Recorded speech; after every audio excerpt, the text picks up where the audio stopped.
conservado, tendríamos la megafauna, por decirlo de esta forma.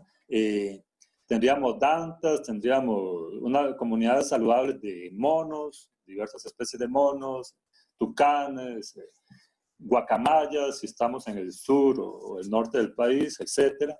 Y conforme vamos a un área más alterada, se van perdiendo. Esto que está aquí como fantasmitas son los animales que se van perdiendo. Entonces los primeros, los que más sufren son, en el caso nuestro, las dantas, ¿no?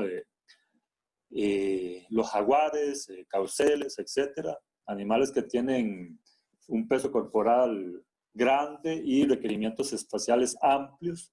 Entonces también los tucanes, guacamayas se van perdiendo paulatinamente, van desapareciendo, y ya llegamos al famoso empty forest, un bosque totalmente defaunado, donde lo que sobreviven son solo aquellos animales que tienen esa capacidad para adaptarse a las condiciones malas, digamos, que existen en esos bosques, una calidad de hábitat baja, con constante impacto del ser humano. Entonces, entre esos animales tenemos aquellos menores de 1 kilo, principalmente, roedores, y aves, algunas aves pequeñas, y claro, algunos tipos de murciélagos que son tolerantes a esas condiciones.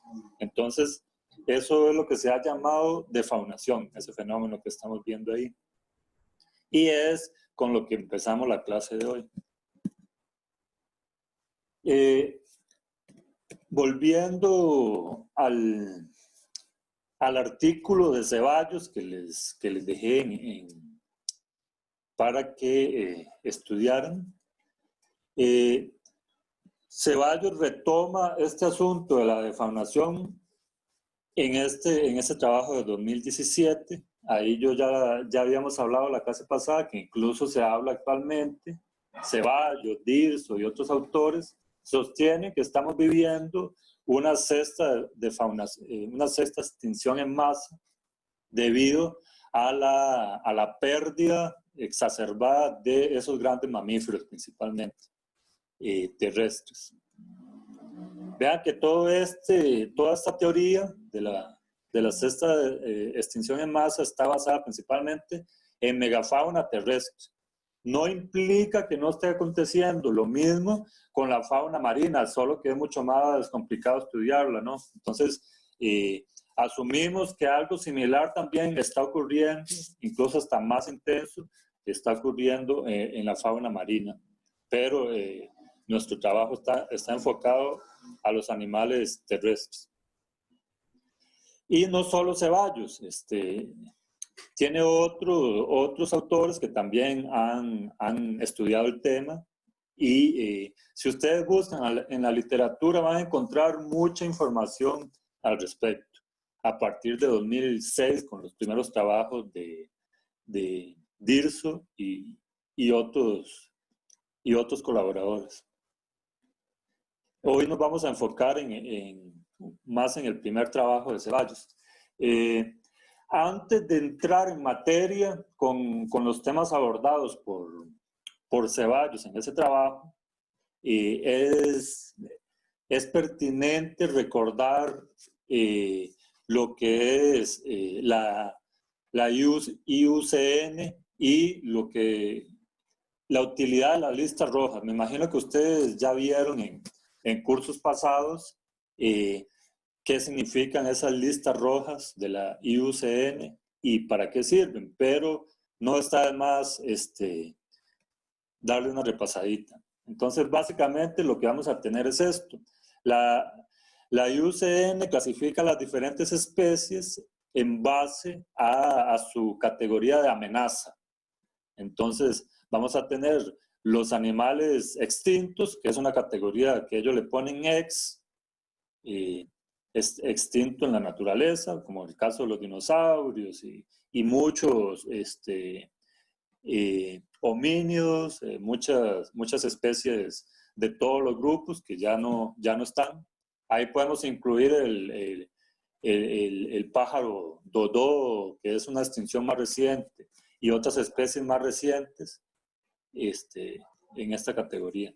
No necesariamente tiene que ser de tiempos geológicos. Hay animales que están aquí y se extinguieron hace menos de 100 años. Después está la categoría extinto en la naturaleza. ¿Qué significa esto? Que está extinto en la naturaleza, que ya no lo encontramos en su hábitat natural, existe principalmente en laboratorios o en zoológicos, zoocriaderos, algún centro de rescate, normalmente zoológico. Y biológicamente esas especies se consideran extintas, aunque existen, se consideran extintas porque en muchos casos el N es de 3, de 4, de 5, entonces biológicamente es sumamente difícil recuperarlos y ahí tendrían muchos problemas con el asunto de la diversidad genética, como nos había hablado Gustavo. Entonces, no tiene un arsenal apropiado para enfrentar los diferentes desafíos ambientales. Y lo más probable es que se extingan totalmente al mediano o corto plazo. Más que todo, si son incapaces de reproducirse en cautiverio, que es algo que pasa comúnmente. Hay algunos pocos ejemplos de especies extintas en la naturaleza que fueron exitosamente recuperadas, por decirlo de alguna forma. O sea, que lograron reproducirse y aumentaron sus poblaciones de unos pocos individuos a más de 100, por ejemplo.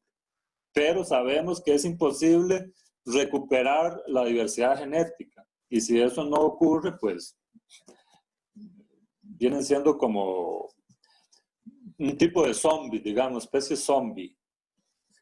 Después tenemos las críticamente amenazadas, las especies vulnerables, las que están casi amenazadas y las que se consideran de menor preocupación.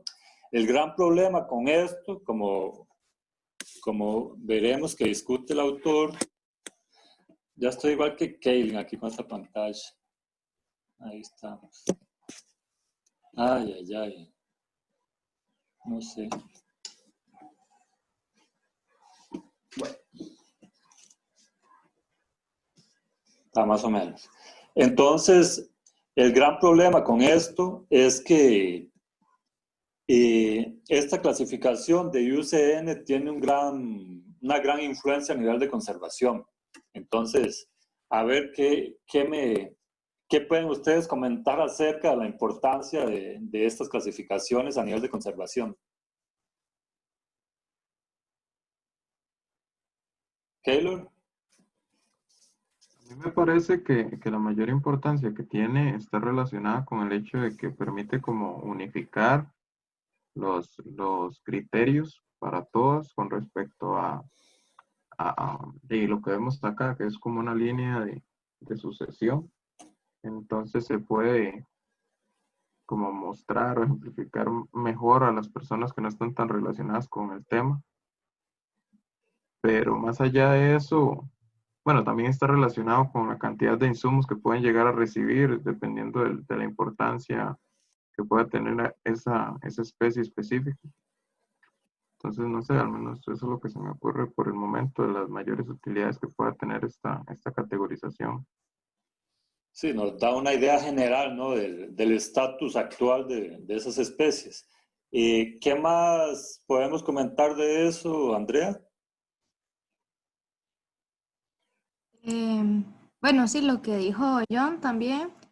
Y bueno, también me parece como importante agregar que sí, funciona como para divulgación y que la gente sepa el estado en el que se encuentran, pero también esto hace como que la gente se enfoque solamente en algunos animales específicos que llaman mucho la atención e ignorando otros que también están en peligro y están en esta lista, pero a la gente no les importa tanto. Entonces eso es como controversial también, yo creo.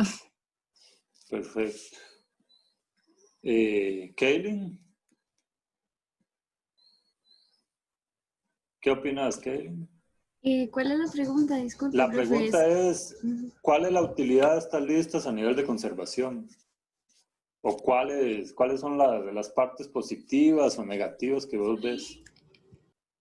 Bueno, de las partes positivas sería que podemos enfocar los esfuerzos de conservación en ciertas especies que estén más amenazadas antes de perderlas, ¿verdad? Que se extingan. Y, y bueno, las partes negativas es que no siempre se toman realmente los datos, ¿verdad? No siempre es tan buena, o sea, bien categorizada, porque hay algunas especies que no están y en este país, por ejemplo, se puede ver que están súper mal las poblaciones y tal vez para la IUCN no estén tan bien, o estén bien, digamos, normal, sin como preocupación menor, digamos, algo así. Perfecto. María José. Profe, concuerdo con lo que han dicho los compañeros y, digamos, me parece muy útil que esté tal vez organizado así en categorías, pero como dijo creo que Andrea, o sea, tal vez no se les presta tanta atención a los que están tal vez en preocupación como menor, cuando sería, o sea, igual se les debería dar como atención, digamos. Perfecto. Inés está por ahí. Se desconectó. Sí, aquí estoy. ¿Qué pensaste ¿Me de eso, escucha? Inés? Sí, te escuchamos. Bueno, yo pienso que todo lo que han dicho los compañeros y también las estrategias o acciones, dependiendo de la categoría en la que está, para tratar de que no llegue a la extinción. Y desde la parte negativa, pienso, pero no me consta, que muchas veces ya cuando se declara en peligro de extinción una especie, ya casi que no hay vuelta atrás. Entonces, en ese sentido, tal vez se tarda un poquito para hacer las alertas. Muy bien, muy bien. Sí, muchas de las cosas que ustedes hablaron son bien pertinentes. Un punto que nadie tocó aquí, pero que es sumamente importante y es abordado por Ceballos, es el hecho de que muchas veces podría tener un efecto, por decirlo de alguna forma, negativo, estas listas, porque, bueno, creo que alguien lo mencionó, no sé si fue Kaylin. Muchas veces una especie que está clasificada como LC, por ejemplo, a nivel mundial, podría estar con poblaciones en decline, que es uno de los principales puntos que habla Ceballos en ese trabajo, o poblaciones NT, por ejemplo.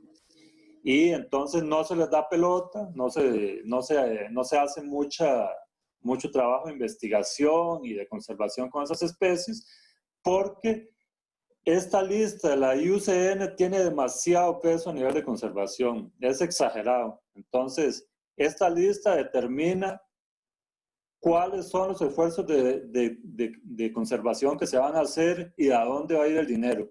Entonces, cuando ustedes hacen una propuesta de investigación, por ejemplo, si su especie está aquí en LC o en NT, va a estar difícil conseguir dinero, ¿sabes? Es mucho más atractivo o más fácil de vender el proyecto, entre comillas, si trabajan con una especie que esté amenazada o severamente amenazada, o por lo menos en estas tres categorías aquí.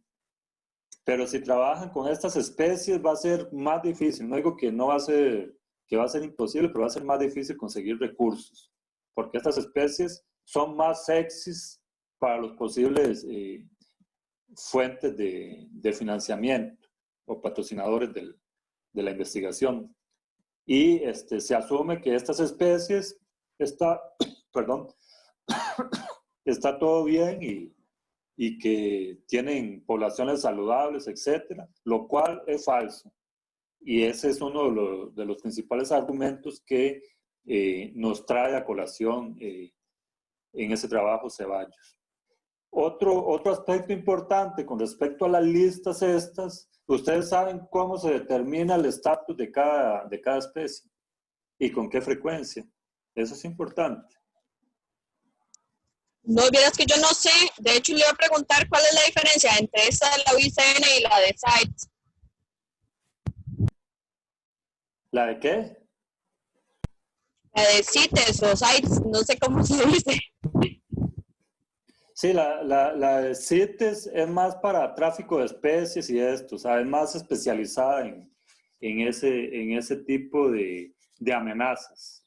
La IUCN es a nivel global, ahí se consideran todos los tipos de amenazas, incluyendo la cacería, la extracción ilegal, el tráfico de mascotas, todo se considera en estas listas rojas. Pero la de CITES es más enfocada al tráfico ilegal de especies, básicamente. Entonces es más, nos da información complementaria, digamos, o más fina para quien quiere trabajar con ese aspecto del tráfico ilegal de especies. Pero a nivel, digamos, mundial, dependiendo del tema que estén trabajando, tiene más peso las listas rojas. Y a lo que quería yo llegar es, o la pregunta mía es, ¿cómo es que se determina el estatus de conservación de cada especie? Eso es importante que ustedes lo dominen. ¿Cómo la IUCN determina eso? ¿Qué me pueden decir? María José, la veo ansiosa. Profe, no sé, tal vez como viendo la distribución de cada especie, en zonas donde hay una mayor población y viendo cómo ha cambiado esa distribución de cierto año a cierto año, digamos, si ha habido una disminución significativa, no sé, es como lo que se me ocurre, pero no estoy muy seguro. Por ahí va. Andrea. Bueno, yo pienso también un poco como en el tamaño de las poblaciones, pero tal vez no tanto en el decrecimiento, porque ya vimos, y como usted mencionó en el artículo, que hay especies comunes que igual están decreciendo las poblaciones y no se consideran en la lista roja.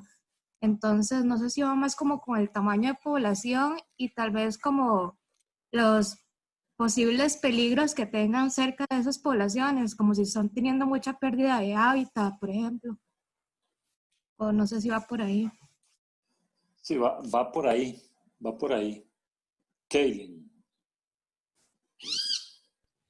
Bueno, pienso igual que mis compañeras y bueno, no sé si también harán como revisiones bibliográficas cada cierto tiempo de las especies que se haga en ciertas regiones y lo utilizan también para poder ponerlas como, bueno, en cada una de estas categorías. Ok, anda por ahí. Les cuento rápidamente. Todos los años, teóricamente, se hace una nueva evaluación del estatus o una actualización del estatus de conservación de cada una de las especies en esas listas. A veces no es posible hacerlo todos los años porque son muchas especies. ¿Quién hace esas evaluaciones? Especialistas, grupos de especialistas. Les pongo el ejemplo de los primates. Entonces, hay un grupo de especialistas, de investigadores de diferentes universidades que hacen trabajo de revisión del estatus de cada una de las especies, de monos, por ejemplo, con base en la información ya publicada, en base en sus propias investigaciones, solo que muchas veces se ignora el estatus de esas especies a nivel más local. Por ejemplo, si el especialista es mexicano y está trabajando con aluata, con aluata palliata, por ejemplo, pues siempre va a haber cierto sesgo a realizar esa clasificación con base en cómo esté el estatus de conservación de esa especie en México. no necesariamente como esté en Guatemala o en Costa Rica o en Nicaragua. Entonces, no es la mejor forma sería que se tomara en cuenta todos los países, pero en la práctica es muy difícil hacer eso. Uno tendría que tener contactos con todo el mundo, con todos los investigadores encargados o que estudian esa especie a lo largo de su distribución geográfica, pero eso en la práctica sería muy demandante de tiempo, no haría tiempo de hacer a tiempo esa nueva actualización y entonces siempre va a haber ese sesgo. Por eso a veces la clasificación general de la IUCN, por ejemplo, para Dantas, como que no encaja muy bien con la realidad de Costa Rica, por ejemplo. Y debido a eso, los gobiernos locales también tienen sus propias clasificaciones. Por ejemplo, el MINAE clasifica la danta como gravemente amenazada en Costa Rica. La IUCN tal vez la ponga como amenazada. Entonces, no es una clasificación perfecta, es una clasificación más general y a veces subestima la amenaza real que sufren esas especies debido a la complejidad de ponderar, digamos, el estatus de conservación a lo largo del rango geográfico. Entonces, tampoco es una clasificación así 100% de fiar.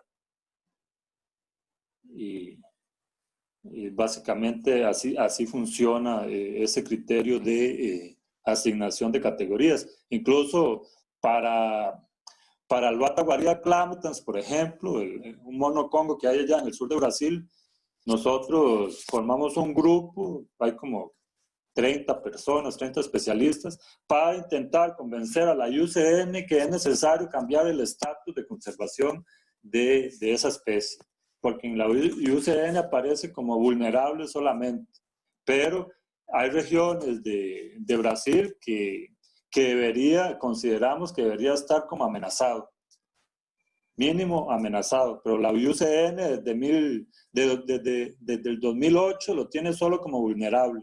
O sea, no había una actualización en más de 12 años y eso es un gran problema. Entonces, ese es un aspecto también importante a considerar. En la clase pasada les hicimos una pequeña introducción a este trabajo de Ceballos, donde ya él menciona la cuestión esta de la extinción en masa y que la extinción que estamos viviendo actualmente, por lo menos en vertebrados, en este tipo de vertebrados que están acá, es 114 veces mayor a las extinciones del siglo pasado, por ejemplo, o del tiempo geológico. Y eso es un número realmente impresionante, alarmante. Eso lo retoma, esa idea la retoma en este trabajo. ¿Cómo fue realizado? ¿Qué datos tomaron en cuenta? ¿Y por qué es esa introducción tan prolongada de las listas de IUCN? Bueno, porque los datos que utilizaron esos autores y que utilizan muchos otros autores están basados de nuevo en esas listas rojas de la IUCN y la base de datos que tiene la IUCN con respecto a la clasificación de cada una de las especies. Entonces, ellos analizaron 27 datos de 27.600 especies de vertebrados listadas como en decline por la IUCN y determinaron la magnitud de la pérdida global de esas poblaciones de vertebrados terrestres en cuadrículas de 1 grado por 1 grado, que va equivaliendo como a 10.000 kilómetros cuadrados. Entonces, así funciona. Y analizaron las extinciones de esos vertebrados, también según los datos de la IUCN, entre 1900 y 2015, que es el periodo a partir del cual la IUCN tiene datos. Y con base en esos datos, ellos hicieron ese trabajo. Los principales resultados, o algunos de los principales resultados, se los pongo aquí rápidamente. La tasa de pérdida de especies de vertebrados es extremadamente alta, aún para las clasificadas como LC, ya vimos que es la categoría LC, y 32% del total de especies analizadas presentaron poblaciones en decline, del total de especies, de este total aquí. Además de eso, ellos tienen datos, bueno, tienen una base de datos de 177 mamíferos bien completa, y en esa base de datos ellos determinaron que 30% de esos 177 animales han perdido, todos estos 177 mamíferos analizados han perdido 30% más de su rango geográfico. O sea, se ha dado una contracción del rango geográfico. Ya ustedes sabrán por qué, ¿no? Y 40% presentaron un decrecimiento o decline poblacional severo. ¿A qué se puede deber eso? Esa contracción del rango geográfico de esas especies. Y principalmente a la expansión del crecimiento humano. Básicamente, ¿no? Es como el aspecto general que provoca toda la catástrofe ambiental que estamos viendo. Pero más específicamente, Keylor. Posiblemente a invasión de territorios, digamos que ¿cómo se dice? Oclusión de las especies que provocan competencia entre ellas mismas, y se da un agrupamiento, digamos, una recesión del espacio que pueden llegar a abarcar determinadas especies. Más o menos, anda por ahí. Creo que mencionan diferentes factores como, bueno, pérdida de hábitat, sobreexplotación, Exactamente. invasiones biológicas, contaminación. Exactamente. Entonces, para hacérselas cortas, el principal factor, obviamente, es la pérdida de hábitat. Los animales se contraen porque ya no tienen el hábitat natural. Ya el ser humano lo invadió, ocurrió la transformación del suelo, ahora los bosques son ciudades o zonas agrícolas, y por tanto la retracción del rango geográfico de esas especies es inevitable. Probablemente muchas se extinguen en esos rangos ancestrales, rangos geográficos originales más bien, y solo quedan solo quedan aquellas poblaciones que lograron retener o en las cuales no fue destruido el hábitat natural. Entonces, gran parte de esa contracción se debe a la pérdida del hábitat natural y otros aspectos que estaba mencionando Andrea, como la introducción de especies invasoras también, y otros fenómenos relacionados. Debido a estos resultados, ellos sostienen, insisten en que estamos ante una sexta extinción en masa. Aquí les pongo algunos de los grafiquitos que ustedes van a discutir, van a explicarme qué significan. Vamos a comenzar con de la distribución global de la riqueza y extinción de especies. María José, a ver si me explicas qué está pasando con los vertebrados terrestres en general. Aquí grafiquito arriba. Profe, si no me equivoco, era como que había una disminución de los vertebrados. O sea, yo creo que tomaba en cuenta aves, mamíferos, tomaba en cuenta Estos que varios. están aquí, ¿no? Anfibios, Ah, reptiles, aves y ajá, mamíferos. Ok, esto es sí. para todos juntos. Ahora, ¿qué podemos concluir de ese gráfico ahí? Bueno, no sé, es que en algún momento mencionó que había disminuido, que la abundancia de vida silvestre había disminuido hasta un 58%, creo que de 1970 al 2014, pero no es sobre eso. Yo quiero que interpretemos el patrón general de estos grafiquitos. ¿Qué nos dicen? No quiero números, quiero patrón general. ¿Qué es lo que ustedes ven? Obviamente tienen que leer la leyenda del gráfico, ahí está explicado, ¿no? Ujú. A ver, alguien, Que hubo como una disminución en la población, ¿no? ¿cómo? Una disminución en las poblaciones. Vean que aquí dice riqueza de especies. En el gráfico del centro dice número de especies que están decreciendo o en decline. Y aquí, en los gráficos de la derecha, tenemos el porcentaje de especies que están decreciendo con respecto a la riqueza total de especies. Entonces, tomando en cuenta eso, ¿qué nos dicen estos grafiquitos? ¿Alguien más ahí que nos ayude? A ver, Inés, te tocó, Inés. Aquí estoy, bueno, lo que se hace ahí es como un traslape entre la riqueza, digamos, de cada uno de estos órdenes junto con la pérdida. Y lo que se puede ver es que, bueno, lo que yo puedo percibir y también lo que se menciona es que se ha perdido bastante riqueza por decirlo así, la extinción o la baja población de especies no sé cómo decirlo, porque han decrecido sus poblaciones, tanto en diversidad de especies como también a nivel poblacional. Ok.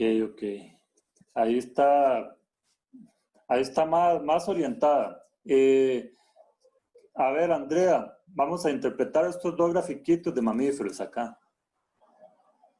Solo quiero que me comentes. El de mamíferos. Sí, estos dos, vea, se la voy a dejar fácil. El primero y el segundo, ¿verdad? Es que no vi. Ok. Sí, Bueno, menciona que hay una gran cantidad de riqueza de especies en lo que son como, bueno, Sudamérica, toda la parte la más del azul, ¿no? Lo que Amazonas, está más ¿sí? azul, ese es Ujú. el aumento de la riqueza de especies. Y con respecto al número de especies que van decreciendo, también menciona que lo más alto es como en los trópicos, tanto en los trópicos como en Asia, pero en el texto creo que también menciona algo por ejemplo, en África, que han disminuido como las poblaciones de lo que son leones y así, mamíferos grandes.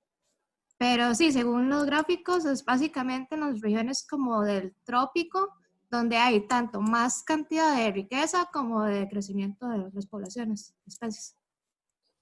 Exactamente. Entonces, ¿Profe? en términos generales, lo que muestran todos estos grafiquitos, vamos a concentrarnos en los dos primeros, que es más fácil de interpretar, es que la riqueza, los puntos calientes de riqueza de cada uno de esos grupos de vertebrados son consistentes también con los puntos donde hay más poblaciones en decline. O sea, los puntos calientes de diversidad en el neotrópico, por ejemplo, son también los lugares donde más se están destruyendo los hábitats naturales de estas especies y donde más poblaciones se están desapareciendo o se están extinguiendo estas especies localmente. Eso es lo que muestra esos datos analizados por Ceballos. Y aquí, digamos, en el caso de aves lo podemos ver clarito. Vean que los puntos azules, que son los puntos calientes de diversidad de especies, también el patrón es muy consistente, por lo menos para el neotrópico, con lo que ocurre con la diversidad de especies. O sea, donde hay más especies, también se están destruyendo más sus hábitats. Y eso es, Ok. sí, También para reptiles y anfibios ha sido más que para mamíferos y aves. exactamente. Ese es otro punto importante que habla el autor y que nos trae a colación Inés. Y vean que en el caso de los reptiles, bueno, ahí no se ve bien el patrón. En el caso de los reptiles, la mayor diversidad pues está aquí donde está más verde, ¿no? En estas regiones más verdecitas, y las que son azules, que sería el sudeste de Asia, que está acá. Pero no necesariamente, en este caso, el patrón del decline poblacional es consistente con este mapa que vemos acá. Aquí lo podemos ver, digamos, en el continente americano casi no hay, es raro encontrar que esa concordancia, digamos, entre la diversidad y los puntos donde se están perdiendo más poblaciones de esas especies. Eso está más enfocado al sudeste de Asia, obviamente Madagascar, que es un caso horroroso, y esta parte de acá, ¿no? Sudeste de Asia. Ok, y esto también es interesante. En el caso del porcentaje de especies decreciendo con respecto a la riqueza total, vemos que Europa, en el caso de los reptiles, Europa, parte de Rusia, Asia, son las regiones donde está peor la cosa. Entonces vean que está totalmente azul. Ok. Otra forma esto es para interpretarlo así globalmente, pero también podríamos interpretarlo tomando en consideración la latitud. Si lo interpretamos de esa forma, vamos a tener este grafiquito que sigue. Ese ahí. Ese yo creo que es más fácil de interpretar, ¿no? Vamos a ver si es verdad, María José. Vamos a interpretar este grafiquito. Estos dos. Fíjense bien en lo que dicen los ejes. Estos dos, vean. Ese era que había un pico intertropical, digamos, de número de especies, en donde había una disminución. Y era mayor en mamíferos y en aves. Eso sí, Si no pero me equivoco. estamos con estos dos aquí arriba, de vertebrados terrestres en general. Yo quiero que me digas qué indica ese patrón, así en dos frases, en dos oraciones. Bueno, no estoy segura, pero... Vean que la latitud está aquí, ¿no? La latitud está aquí en el eje X, y aquí tenemos riqueza de especies o número de especies en decrecimiento, en el caso del panel del centro.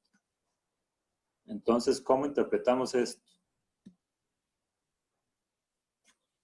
Que a mayor latitud se fue disminuyendo.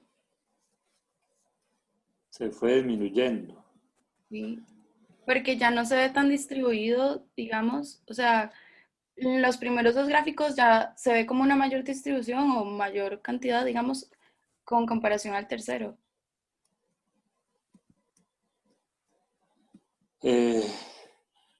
Más o menos. Bueno, vean que es básicamente el patrón que mostrábamos arriba, pero es otra forma de mostrarlo. Vean que las regiones más diversas que estaríamos en las regiones tropicales, ¿no? Entre menos 20 y 20 grados, ahí va a estar las regiones más ricas en especies. Y también eso es consistente con la curvita para la pérdida de poblaciones de esas especies. Entonces, es básicamente mostrar lo mismo que mostramos en los gráficos anteriores, pero ahora tomando en cuenta la latitud. Y ahí se ve, ahí es más claro el patrón. ¿Ven? Entonces, el pico estaba aquí entre 0 y 10 grados para la riqueza y también para el decrecimiento de esas poblaciones. O sea, los países que tienen más especies son también los que menos las cuidan. Y vean que el patrón es muy similar para mamíferos, para aves. En el caso de reptiles no es tan acentuada la curva como podemos ver, pero también existe esa tendencia a que en las áreas más tropicales, más cerca del Ecuador, sí. Así donde se ve que está como más disperso es porque está más disperso, digamos, el orden, por ejemplo, los mamíferos Exacto. Por ejemplo, de los 40 a 20. Y ya se concentra más como al 40, al 80, al 80, sí. Se centra como en esas otras latitudes. Exactamente. Entonces, por eso se ven esos huecos aquí en estas curvas. Y el patrón que me interesaba que reconozcamos es esos picos, esa concordancia entre la mayor diversidad y la mayor destrucción también de hábitat y de crecimiento de especies. Otro aspecto que mencionaba el autor es este patrón inverso, digamos, o contrastante entre lo que está pasando con el porcentaje de especies de mamíferos que están decreciendo con respecto a las aves, este patrón latitudinal. En el caso de las aves, más bien ese patrón se incrementa conforme aumenta la latitud, y en el caso de los mamíferos es al contrario.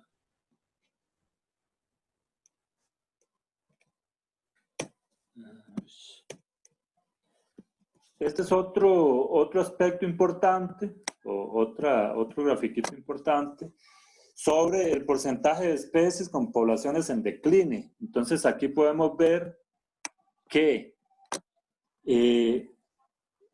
muchas poblaciones o grupos taxonómicos de mamíferos, aves, reptiles y anfibios que son clasificados según IUCN como poco estado de conservación, de menor relevancia, por decirlo de alguna forma, o no tan relevante, o poco amenazados, tienen poblaciones en decline, o como en el caso de los mamíferos. Vean, las aves, la gran mayoría de aves, a pesar de estar clasificadas como LC, tienen poblaciones en decline. Entonces, ahí es donde uno se cuestiona, ¿será que esa clasificación de la IUCN está siendo realmente útil para la conservación de esos grupos?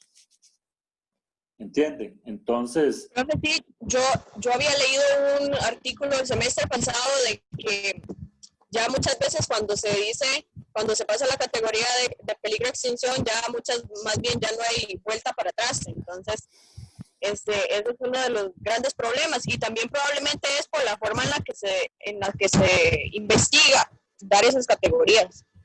Claro que es un proceso muy complicado y requiere grupos multidisciplinarios muy grandes y multinacionales, ¿no? Entonces, se hace lo que se puede, pero sabemos que hay muchos problemas y es necesario mejorar la forma en que se está haciendo esa clasificación, y más que todo la actualización, porque hay un delay grande. Ya cuando pasamos, digamos, una especie de aves que estaba como LC para amenazada o para gravemente amenazada, ya se fue, ya es tarde, porque hay un delay a veces hasta 10 años. Entonces es algo serio, ¿saben? Algo serio. Y más que todo por el peso que se le da a este tipo de clasificación, como ya les mencioné. Entonces, 30% de los vertebrados no están en la categoría amenazada, de 30% del total aquí. y sin embargo sus poblaciones no están nada bien. La situación es particularmente grave para las aves, ya lo mencioné, ¿no? Que la gran mayoría están como LC, siendo que ya cuando IUCN se pellizca, por decirlo así, muchas veces es tarde, ya no hay nada que hacer. Entonces es para que aprendamos a ser crítico con ese tipo de clasificaciones y nos cuestionemos, bueno, pero ¿por qué está como LC si en tal región los bichos prácticamente están desapareciendo, ya nunca más se volvieron a ver, etcétera? Entonces, como biólogos, como investigadores, tenemos que estar muy, muy por dentro de lo que significan esas clasificaciones y las consecuencias que pueden tener positivas o negativas para la conservación. Este es el último aspecto que voy a resaltar de ese trabajo sobre el porcentaje de decline de mamíferos terrestres. Eso es con base en los datos de 1900 a 2015. Y podemos ver que globalmente 56% de las especies perdieron más del 60% de su rango. Eso es así a nivel global, tomando en cuenta este último gráfico de acá. Y los países más afectados son África, como podemos ver acá, Asia, Australia y, bueno, países y continentes. Y la región del continente europeo. Esos son como los más afectados. Y Sudamérica y Norteamérica, pues estos números son menores. Creo que el autor habla de que menos del 30% de especies están realmente clasificadas como en decline. Sin embargo, en países, en estos otros continentes y en Australia, la situación es mucho más grave.